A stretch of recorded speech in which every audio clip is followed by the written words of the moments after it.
निर्माण का मानदंड।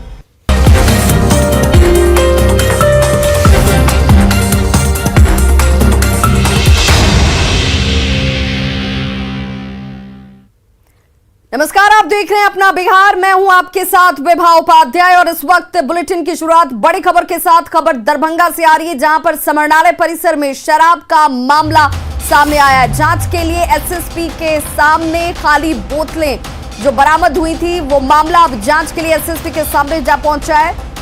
समरणालय परिसर से आज भी 5 बोतलों को बरामद किया गया है। समरणालय परिसर से आज भी ये 5 बोतल देखिए शराब की बरामद होती है। एसएसपी ने 2 पुलिसकर्मियों को इसे लेकर निलंबित कर दिया है। ये बड़ी जानकारी इस वक्त परिसर में लगे सीसीटीवी कैमरे अब खंगालने के निर्देश दिए गए हैं।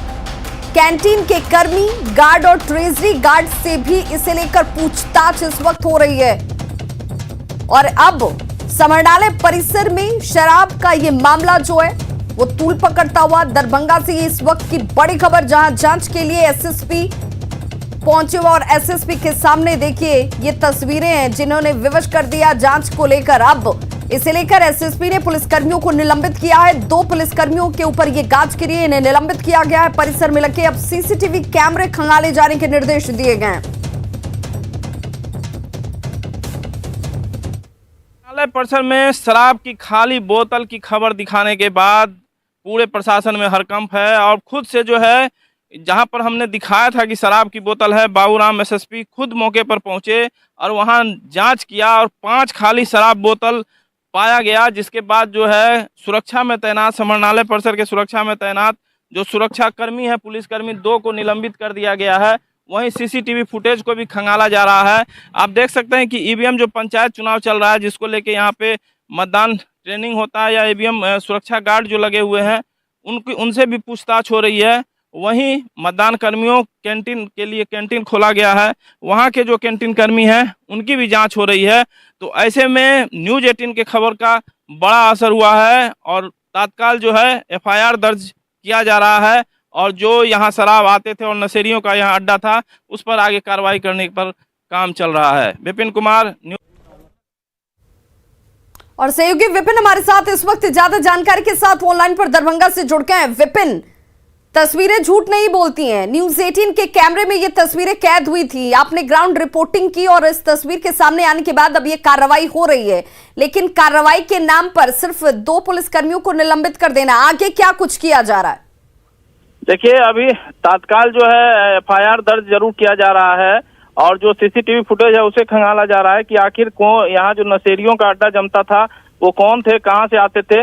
लेकिन अभी जो कार्रवाई हुई है, जिसमें शराब हमने दिखाया था, वो शराब तत्काल नशेड़ियों के द्वारा हटा लिया गया। बोतलें नहीं तो अभी 5 बोतलें नहीं, दर्जनों बोतलें वहाँ एसएसपी साहब को मिलता, लेकिन वहां से हटा लिया गया। विपिन, तो आप ये कह रहे हैं कि जब हमने इस खबर को कवर किया, इस खबर को जब हमने दिखाया, उसके बाद यहां से बोतलों को हटा लिया गया है? Data privacy bill, which I look forward to, and also the cryptocurrency bill, which will come here. So I think that we are on the right track. And what impresses me the most is that as a society, we are proactive, we are open, and we are vibrant. And as a democracy, we can really be at par with the most developed economies in terms of our thinking and in terms of benefit to all our citizens. And India, I believe, is now well on its way to transform itself into a leading digital society. Right? Having put digital infrastructure in place, having put the regulatory framework in place, armed with these 2 enablers, India's young and super talented entrepreneurs are now ready to fly. Right? And I believe that we can achieve much, much faster economic growth, progress, and prosperity for all our people and contribute to the rest of the world. Indeed, and from why not India Stack going to global stack? I think India Stack has been so transformational for this country. I think there is need for a global stack, and perhaps India can also lead the way. Thinking about this, I think digital and sustainability absolutely go hand in hand, Mr. Ambani, as you pointed out. To build a more sustainable, more inclusive world, digitization and the use of technology is absolutely key.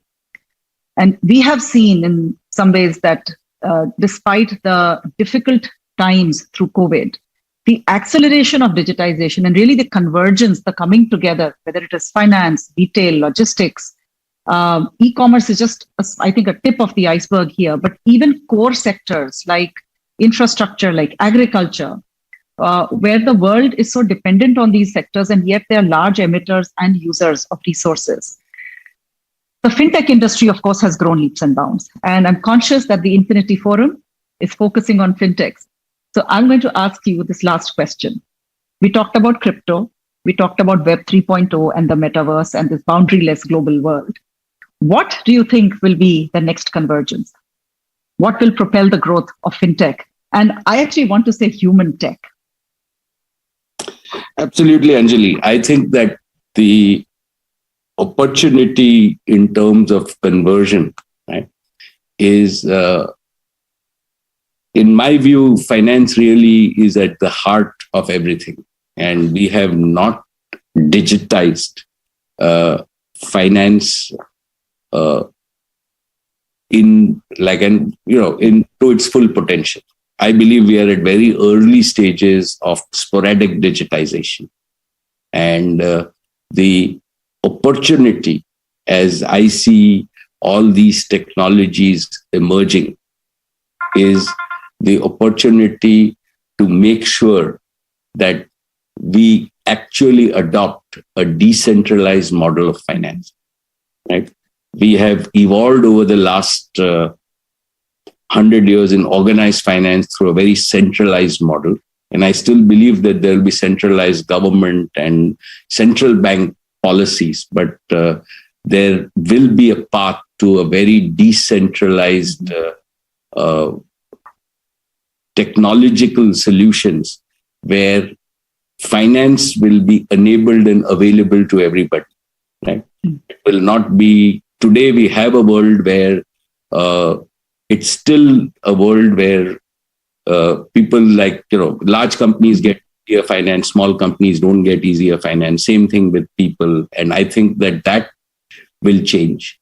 I also think that what will happen is that convergence, as I see, real-time technologies are there, and there is no reason, it's great that we have moved from T+7 to T+2 and T+1, but I am a big believer in real time. So everything will settle in real time. Smart contracts will become real. Blockchain is a technology I believe in, and it's different from crypto in terms of, and I think that smart tokens, making sure that you are creating transactions that can never be changed, right, is a very important framework for a just and trust-based transactions and trust-based society, which is a prerequisite for all of us. So I think that the convergence of real time, the convergence of the distributed ledger and blockchain technology, smart tokens, right, the convergence of physical and digital through IoT will enable and will redefine the decentralized financial sector in a way that we have never imagined. And I think this is happening in the coming 10 years. And again, this will be a prerequisite to great economic growth, because this is how, and we've just seen it now in terms of saying that how we could never imagine that India would have startups, right, that would be funded. And, even just 5 years ago, Anjali, if you had asked, we'd say today there is more money chasing people and we are short of ideas. And I'm sure that all our young people will come up with more and more ideas, because there are still many, many problems to be solved in the world. So, and I think that it is time for Gift City, the infrastructure and the vision with which Gift City was created, not only to enable technology and innovation, right, in India, but also to be a gateway to the rest of the world in terms of trying to take innovation in India and export it to the rest of the world. And I'm sure that our young people will do that. I'm always inspired by what I learn when I interact with our 30-year-old at Reliance. And Reliance is just a proxy of what is happening in India. And I really see a bright future ahead. So Anjali, through the medium of Bloomberg, the Infinity Forum, I would like to convey my very best wishes to every aspiring young Indian entrepreneur, innovator, digital change agent to really bring India to its full potential, and wish you and all the viewers a very happy, safe, and prosperous 2022. Thank you so much, Anjali, for the opportunity. Thank you so much, sir. Mr. Ambani has given us some very, very inspiring words, very inspiring, energized vision of a boundaryless. Reliance industries limited के मालिक मुकेश अंबानी को आप सुन रहे थे। तो Reliance industries limited के chairman और managing director Mukesh Ambani, जिन्होंने कहा हमारे प्रधानमंत्री समय से पहले सोचते हैं, डिजिटल क्रांति से सबको फायदा होने वाला है। इन्फिनिटी फोरम में मुकेश अंबानी ने कहा कि डिजिटल क्रांति में जियो का बेहद अहम रोल है। डिजिटल क्रांति से करोड़ों लोगों को लाभ होने वाला है। और इन्फिनिटी फोरम की इस शुरुआत में 70 देशों का प्रतिनिधित्व है। डिजिटल क्रांति से देखिए सबको कैसे फायदा होने वाला है, जिसका जिक्र मुकेश अंबानी ने किया। और हमारे पीएम प्रधानमंत्री नरेंद्र मोदी का जिक्र करते हुए उन्होंने कहा कि समय से पहले सोचते हैं हमारे प्रधानमंत्री, और डिजिटल क्रांति ये बेहद जरूरी है, वक्त की ये मांग है। और हमारा देश सबसे युवा देश है, जहां पर युवाओं की सोच से इस डिजिटल क्षेत्र में एक बड़ी क्रांति, और इस क्रांति से सबका फायदा होने वाला है।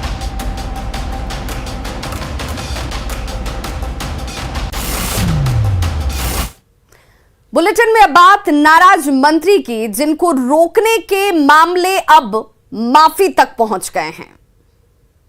जब एसपी और डीएम आते हैं तो मंत्री को रोक करके ये खड़ा कराते हैं। इनकी सस्पेंशन होगी तभी मैं सदन में जाऊंगा।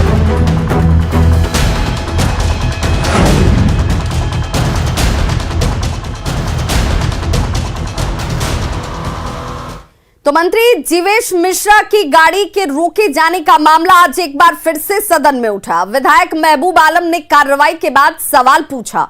उन्होंने पूछा कि मंत्री के अपमान के बारे में क्या बातचीत हुई है, इसकी जानकारी सदन को मिलनी चाहिए। जिसके बाद विधानसभा अध्यक्ष विजय कुमार सिन्हा ने कहा कि मामले में सर्वदलीय और कार्य मंत्रणा समिति की बैठक हुई, जिसके बाद डीजीपी और गृह विभाग के अपर मुख्य सचिव को बुलाकर कार्रवाई के निर्देश दिए गए हैं।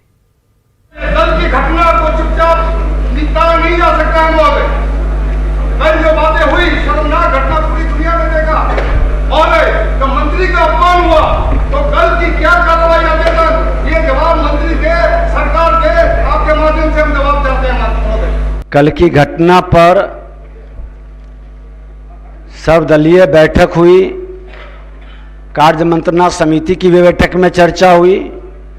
शाम को हम लोग डीजीपी और अवर गृह सचिव को भी बुला करके निर्देशित किए हैं कि पूरी घटना को जांच कर आप रिपोर्ट दें, और माननीय मंत्री जी जो गृह विभाग के प्रभारी मंत्री के रूप में सदन में जवाब देते हैं, दोनों उप मुख्यमंत्री, संसदीय कार्य मंत्री सभी लोग थे, बातचीत हुई है। हमने कहा है कि आप इसको देख करके और उचित कार्रवाई करें। तो मंत्री जीवेश मिश्रा ने भी सदन में आज जानकारी दी। उन्होंने डीएम और एसपी की मुलाकात के बाद उन्हें माफ कर दिया है कुछ शर्तों के साथ, जिसका उन्होंने खुद जिक्र किया। उन्होंने कहा कि जांच की कार्रवाई जो है वो जरूर होगी, और इसी शर्त के साथ उन्होंने डीएम और एसपी को माफ किया है। मेरी आपत्ति इस बात पर थी कि मुख्यमंत्री जी का कारकेड जाने के बाद 11-12 गाड़ी को जाने दिया और मेरी गाड़ी को रोक दी गई, और एक बार नहीं रोका गया, एक बार जब रोका गया तो मैं रुक गया। जब मैं दोबारा चलने की कोशिश किया तो उस गेट को बंद करने के बाद ही मुझे जाने की अनुमति दी गई। मेरा आक्रोश इस पर था। जो अनुचित है, गलत है, इसको मैं सही नहीं कह सकता हूं, लेकिन मैं धन्यवाद देता हूं कि यहां के जो वर्तमान डीएम है और एसपी है, एक काबिल सदस्य ने इस प्रश्न को रखा भी था कि उन्होंने मुझसे समय मांगा था और रात के 9:30 बजे वो मिलने आए। वो बार बार इस घटना पर खेद प्रकट किए, उन्होंने क्षमा याचना की और क्षमा सोभते उस भुजंग को जिसके पास गड़ल हो, तो मैंने उनको क्षमा किया इस शर्त पर कि उन्होंने कहा कि इसकी जांच होगी और धरातल पे, जमीन पे वहां आपको जिसने रोका है उसकी गलती मुझे दिख रही है और मैं उस पर उचित कार्रवाई करूंगा। इस शर्त पर, इस खेद पर मैंने उनको क्षमा किया। ये विषय रात्रि में आया है, उसको मैं सदन को अवगत करा देना चाहता हूं। तो मंत्री जीवेश मिश्रा प्रकरण को लेकर कांग्रेस के विधायकों ने आज विधानसभा के बाहर प्रदर्शन किया। उन्होंने आरोप लगाया कि सरकार में अफसरशाही और भ्रष्टाचार चरम पर है। कल की घटना इसका प्रमाण है। उन्होंने दोषी पर कार्रवाई की मांग की है।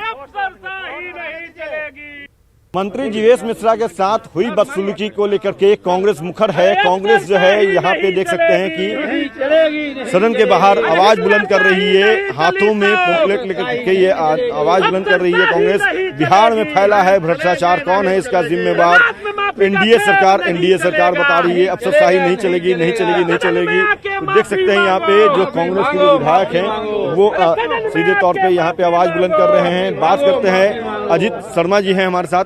अजीत जी, किस बात को लेकर के आवाज बुलंद? आप देख रहे हैं बिहार में अफसरशाही हावी है, कोई सही काम नहीं कर रहा है, उसी के खिलाफ आप देख रहे हैं बैनर में लिखा हुआ है। भ्रष्टाचार व्याप्त फैला हुआ है पूरे बिहार में। प्रशासन के पदाधिकारियों को आपने देखा है, एक मंत्री को जिस तरह से रोका गया, अपमानित किया गया, क्या यही सरकार है? इसलिए पूरा अफसरशाही हावी है और ये माननीय मुख्यमंत्री को समझना होगा और इस पर कड़े कदम उठाने होंगे। मुख्यमंत्री को समझना होगा, कड़े कदम उठाने होंगे, ये कहना है कांग्रेस का। यहाँ पे जीवेश मिश्रा के साथ उसको लेकर के ये आवाज बुलंद कर रही है कांग्रेस। कैमरा पर्सन अजय दुबे के साथ अमित कुमार, न्यूज 18 पटना। महंगाई, बेरोजगारी और मुजफ्फरपुर में अस्पताल की लापरवाही के मुद्दे पर आज आरजेडी सहित सभी विपक्षी दलों के नेताओं ने प्रदर्शन किया। आरजेडी के भाई वीरेंद्र ने आंख कांड में कार्रवाई और मुआवजे की मांग की, तो वहीं जेडीयू नेता नीरज कुमार ने कहा कि मीडिया ट्रायल से नहीं, सदन में मुद्दा उठाना चाहिए। 63 से ज्यादा लोगों की आंख की रोशनी चली गई है। हमारी मांग है हमारे सभी विपक्ष के लोगों का कि उन पीड़ित परिवार को 20-20 लाख रुपया अनुदान दे और जो इस तरह का ऑपरेशन किया है आंख का, उस पर कार्रवाई निश्चित रूप से होना चाहिए।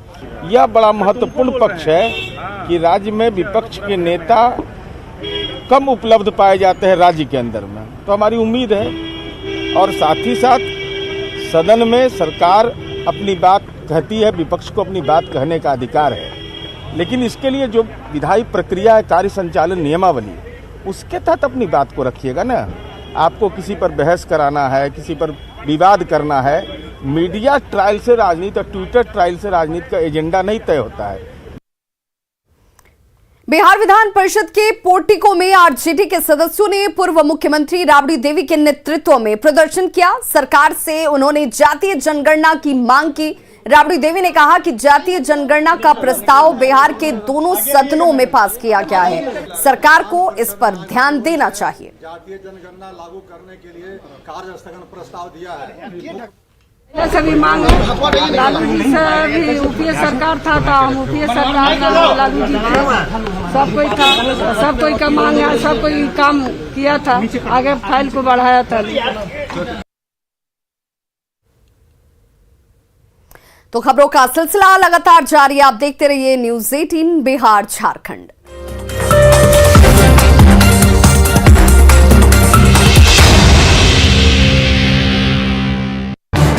इस न्यूज हेडलाइन